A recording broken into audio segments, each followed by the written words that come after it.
7a. Thierry de Deuve. The crisis in representation is a crisis in representativity. Historically, narrative is the representation image of prose. Sentiment is the representation image of poetry. Now, in verse. 7a1. If conceptual writing is considered as representation, it must be considered as embodied. As embodied, it must be considered as gendered. As gendered, it must be considered. Race is also a consideration. Consideration is what is given to complete the acceptance of any contractual offer. The social contract hinges on such embodied considerations. 7a2. Representativity could equal signification. A crisis in signification today would mean meaning, not unlike what meaning meant for Mallarmé in 1890. Would mean there was an alphabet in the alpha sense.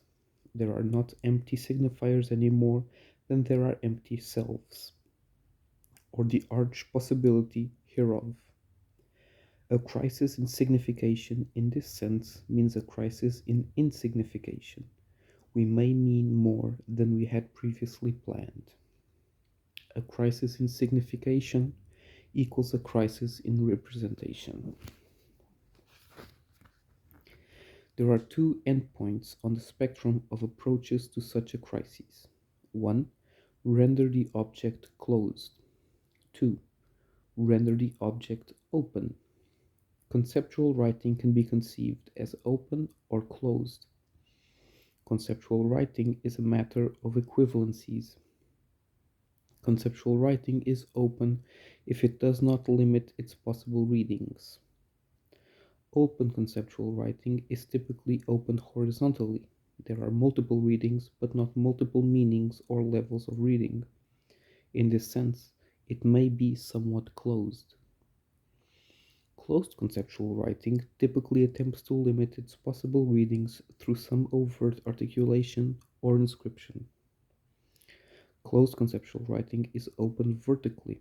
Fewer possible readings, but multiple meanings or levels of reading. In this sense, it is somewhat open. Open conceptual writing depends more heavily on a pre-existent or simultaneous narrative for its readings. Closed conceptual writing leans less, though is often more overtly internally elusive. This is allegorical. This is sentimental. 7b. Christine Bucci-Glucksmann, Baroque Reason, The Aesthetic of Modernity, writes about the sentimental, the union of sense and concept. Note that Kant maintains only the concept, e.g., beauty, is permanent. Note that conceptualism maintains that only the concept, e.g., the idea, exists. Note that conceptualisms maintain only the concept of is, e.g., materiality or other invocation, is permanent. Note that in a post-Cartesian world, there is no splitting the baby. Minds are bodies, bodies minds. The brain is a piece of body meat, the body a bit of brain. This thought, once intolerable, is now comforting proof that I do not exist. I am autobiography, text and context. I am innocent/guilty. Objectivity is old-fashioned, subjectivity idem. The subject is a properly melancholic contemporary entity. The subject exists in a perpetual procedural loop. The iconic subject is Dante's man-turning snake turning man. The subject exists in a perpetual substantive eclipse, more subject by turns and degrees. For an example of textual subjectivity, see place, dies a sentence. For an example of appropriated subjectivity, see Fitterman, my sun also rises. For an example of neo-constructivist subjectivity, see Craig Dworkin, Parse. For an example of psycholinguistic subjectivity, see Christine Wartheim, plus dash comma me comma s dash space. 7a. Because allegory has a literal surface, it can dodge the hermetic bullet. And because allegory is tethered to its pre- and post-text, it cannot. To the degree conceptual writing depends upon its extra-textual features for its narration, it exists, like the ready-made, as a radical reframing of the world. Because ordinary language does not use itself to reflect upon itself. 7b. Note that the notion of exhausted or degraded language is an essentialist notion. Note that this does not mean it's not true, just that it may be no truer today than before. Note that there is little sacred writing in the West, though there is room for sport, which implies sanctity. 7c. Walter Benjamin wrote that Baroque allegorical writing, save Dante, is fundamentally writing as souvenir, commodity as collector's item.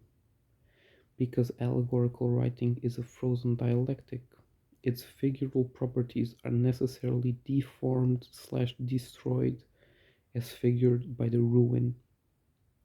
According to Christine Bucki-Glucksmann, because allegorical writing is figural writing, the best representation of Benjamin's ruin is a figure of the woman, frozen between object and concept, absence and presence. Note: the woman is simply another way of saying embodiment. Note: embodiment equals failure. 7d. Transparency is self-refuting. 8a. Rewriting obliterates the past in favor of history as appropriation rewrites the present in favor of the future. 8b. Nevermore equals nevertheless. 9a1. There are two fundamental mimetic responses, fidelity and infidelity. Fidelity is an advantage of maturity, infidelity of immaturity. Fidelity is a problem of maturity, infidelity of immaturity. Is appropriation a problem of maturity or immaturity? Is the Baroque a problem of fidelity or infidelity? What is the measure of a work's faithfulness or faithlessness? Faithfulness/faithlessness to what? 9a2. If there is an ethics specific to appropriation, it is enacted in the question of editing. Does the writer edit, for example, online language because it is offensive? Does the act of editing become another ethical problem? Does the failure to edit become collusion? 9a3. Simon Critchley argues that ethics is defined by community. Morality is imposed by larger conventions. Is it better to be governed by a psychic or a metapsychic? What are the aesthetic ramifications/manifestations of each? If psychic, pure conceptualisms are more ethical as more directly dictated/ratified by the relevant communities, both generative and receptive. Note that the generative community, the source of the pretext, is often more inclusive/accessible, more democratic than the receptive community, the relatively elite/rarefied art world. If metapsychic, more impure or post-conceptualisms are more abstracted and idiosyncratic, and potentially more disruptive ethical impulses, this too is subject to the critique of elitism. Note the elite capitalist assumption in critiquing cultural elitism, especially literary elitism, which is sans profit. 10. Things to be considered in materiality. Prosody. Book object/page object. Language. external texts, internal textures. 10a. Prosody, collage, pastiche, procedure, constraint, performance, citation, documentation, and appropriation, part or whole, may be techniques used in conceptual writing. What is the difference between conceptual collage and literary others? Examples of others: Pound, Berrigan, Ashbery. Use of collage as pretext techniques to create choral ensembles, i.e., wherein the authorial voice is emergent/dominant/extant. Use of collage to demonstrate specific author or authored aesthetic/metapsychic. Metaphysic. Theme, e.g., cf. Robert Burton's The Anatomy of Melancholy, 1621. Use of collage/citation to create post-text argument. N.B. Lawrence Sterne was accused of plagiarizing Burton in The Life and Opinions of Tristram Shandy, Gentleman, 1759.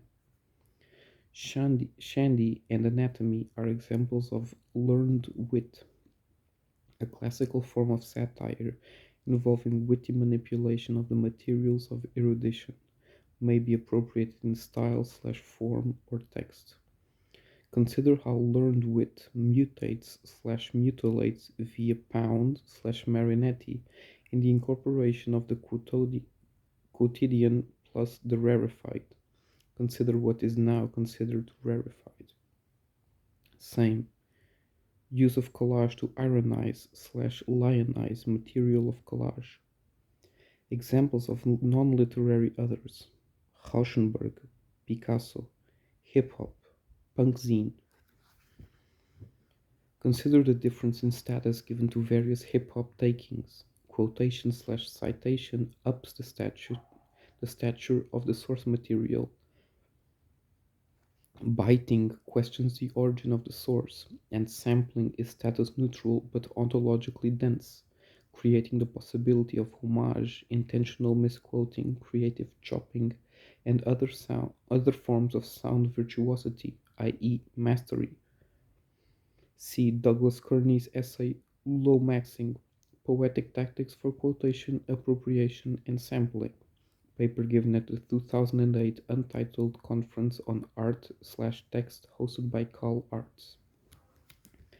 Conceptual writing may differ from its others insofar as it does not create a single voice or thematic constant from its constituent bits. Conceptual writing also may not differ from its others in any significant respect. This lack of distinction confuses literary technique or device with literary history. 10b. Book object/page object. Font, page size, hard/softcover/chapbook, spine. 10c. Language. What is the constituent grammar? Conceptual writing is sometimes typing. Conceptual writing is sometimes grammar. Conceptual writing is annoying. See appendix for more. 10d. External texts may include UR texts. See they. 10e. Internal textures may include logic locks. See Christian Bock's crystallography. 10f. The medium is the meeting point. Note: there may be multiple meeting points, which may or may not involve multiple media. See Wartime. A single text acts as signifier, characters, as narrative container, as visual object, as score for sound performance.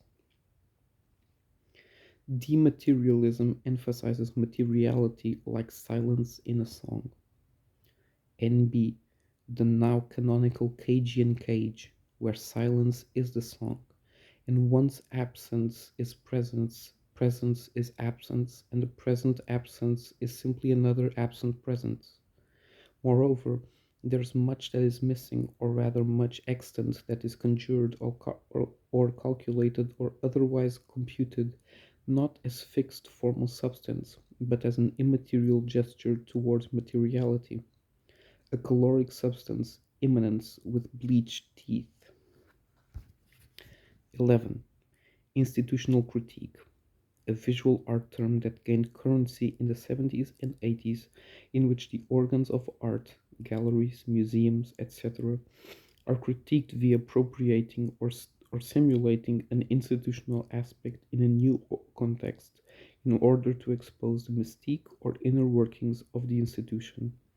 For example, Fred Wilson's Guarded View, 1991, where he dresses up mannequins as museum guards in minute detail. See Andrea Fraser's many works, including Museum Highlights, 1989, in which she posed as a hyperbolic museum tour guide who described the Philadelphia Museum of Art cafeteria as a room, quote, that represents the heyday of colonial art in Philadelphia on the eve of the Revolution and must be regarded as one of the very finest of all American rooms, end quote. Official Welcome, 2001, a series of prefatory Art Talk Remarks, and Untitled 2002 videotaped hotel room sex with a private collector who paid $20,000 to participate. The prevalence of institutional critique artworks in the 80s and 90s cast a long shadow, to the extent that Alexander Albejo argues that institutional critique is not only intertwined with post-conceptualism, but has been absorbed into much of the artwork that is made today. 11a. The capitalist absorption of critique was evidenced as museums and galleries quickly incorporated the very critique of those same institutions, hosting Fraser's performances for major museum donors, for example. Institutional critique, as an arm of conceptual art, cannot destroy these institutions, but aims to unveil and underscore them through demystification. Note that ironization here can be used to regird the privileges of the institutional structure, rewarding the major donors, much like exposed struts in a downtown restaurant. 11b. The poetry community has a vastly different relationship to its institutions, both historically and economically. Yet there are poetry works that radically dearticulate our institutions of small press publishing, reading series, conferences, etc. See Gary Sullivan's How to Proceed in the Arts, erasure pieces from literary magazine rejection and acceptance letters. Charles Bernstein's poem Recantorium, an ironic apology for being an innovative poet, now reformed as an official verse poet. Dirk Roundtree's Design Choices in War, the musical, leaving several pages blank or black, reproducing the title from several contemporary poetry book covers. Note the difficulty of critiquing from without, Sullivan, versus from within, Bernstein.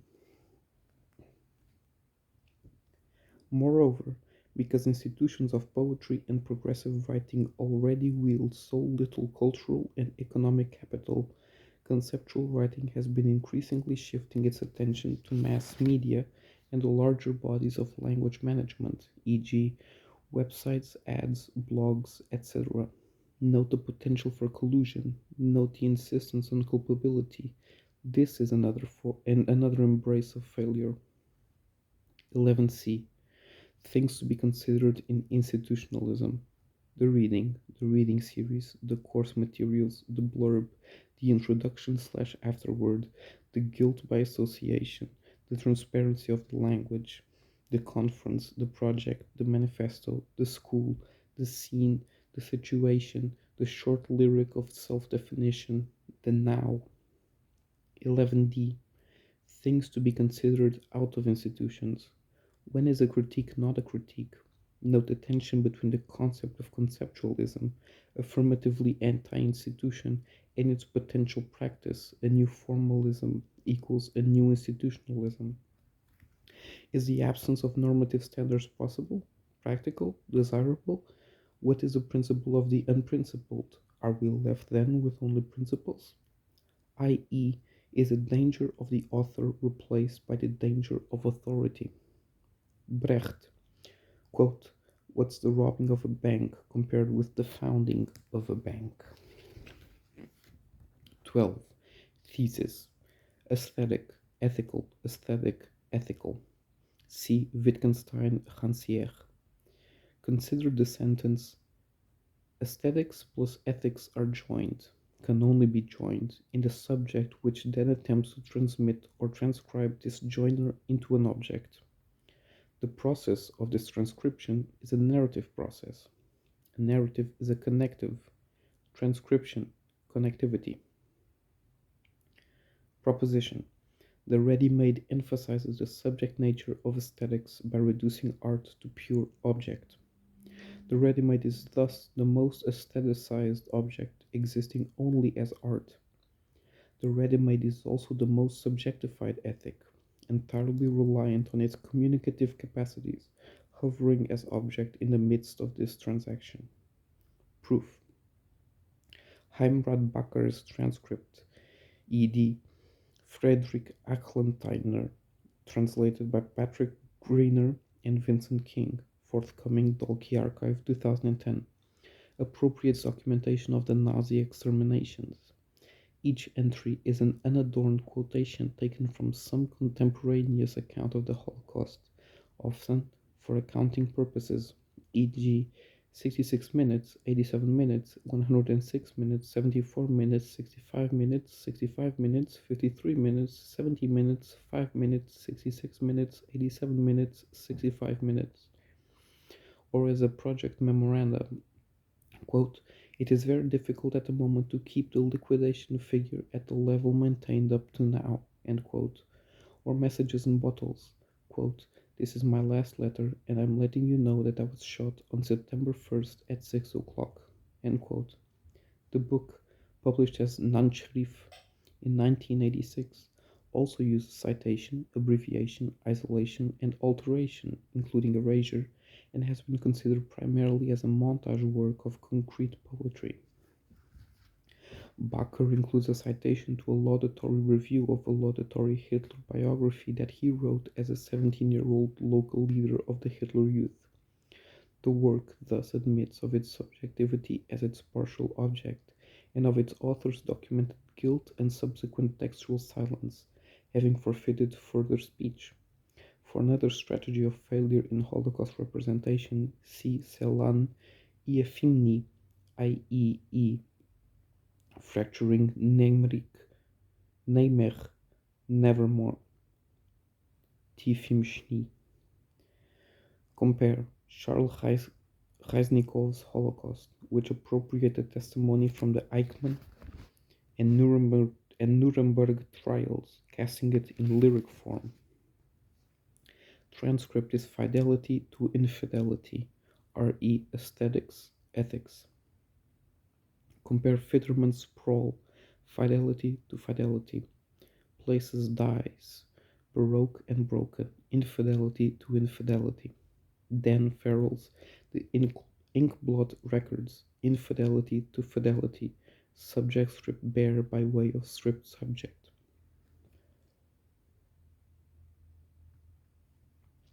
12a. Transcript is a work of failure. The prosody used refers to a failed system, politics, of a failed humanity, a failure on all fronts, one that cannot exist save in its constant manifestation of constant absence, the citation without content, with partial content, with mutilated content. Language was the first strike of the final solution. Language was its eyewitness and will be its shadow substitute.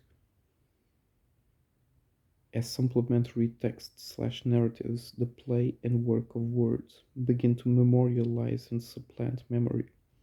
This is the postcard placard effect of history. 12b. Note, when the word is the wound, the site of failure, there are two extreme forms of mimetic redress: isolate and seal the word/wound, pure conceptualism, or open and widen the word/wound impure conceptualism and the Baroque.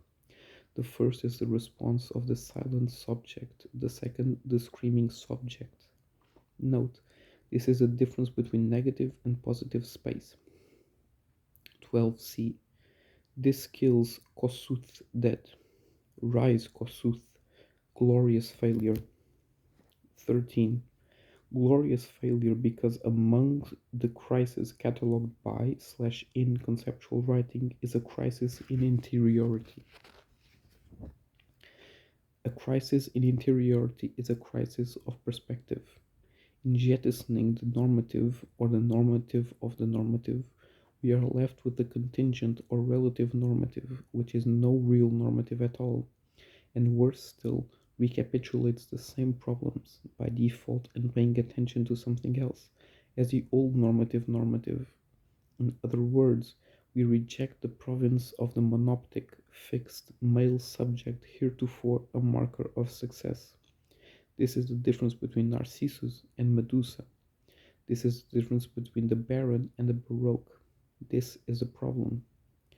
Note that the solution is not provided by the Machina ex Deus. This brings us back to meaning and the possibility of possibility. This is allegorical.